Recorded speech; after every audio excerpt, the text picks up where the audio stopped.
been with DG Employment, Social Affairs and Inclusion for a while now. How is cooperation on vocational education and training and employment issues progressing? I think it's progressing very well. First of all, it gives me the pleasure to be in Thessaloniki today with Cedefop for the first time. And I should say that I should explain that this is a decision that President Juncker took when he started with the new Commission. He wanted to put vocational education and training, skills and labour mobility together with the Commissioner for Employment. So the organization, the administrative organization followed, and this is why Cedefop is now partner with DG Employment. It's progressing very well. I must say Xavier Prats, who is the Director General for Education, is an old friend of mine. So we are working extremely closely and very well. Skills and vocational education and training are the key elements in order to resolve the unemployment crisis.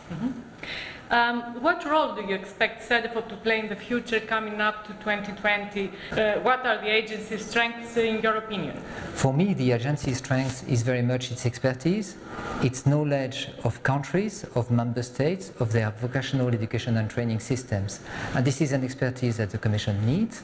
We want to develop a new strategy for skills, for VET, for apprenticeships, and we will partner with Cedefop. Cedefop will bring us the technical expertise, and at the same time Cedefop is going to run for you important projects like the Skills Panorama. Is Europe in a better position now to fight unemployment than it was when the latest financial crisis started? Well, I think I would say that the economic crisis is starting to disappear. We see the beginning of a recovery, but unfortunately there is an economic recovery, but not an employment recovery. The employment recovery is not happening yet, which means that we have to continue to focus our efforts, because unemployment is still very high in many member states, and even in countries where it's very high, there are skills mismatches, which means that there are some sectors in which there are shortage of skills and shortage of skilled staffs. So the Commission needs to focus on this particular issue. How can vocational education and training become not only a policy priority, but a first choice for parents and young people? Well, it's clear that there is a question about the attractiveness of vocational education and training. Parents do not think it's the best option for their children. And children, in fact, themselves are not attracted first to vocational education and training.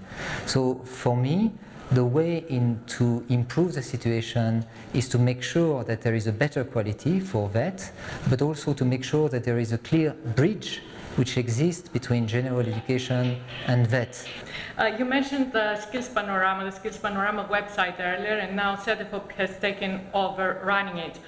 What do you think of the project in general and promoting skills through it?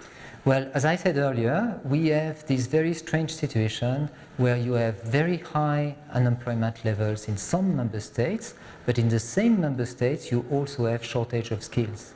So you need to have an instrument in order to create a better match between offer and demand of employment. And this is what the Skills Panorama is about.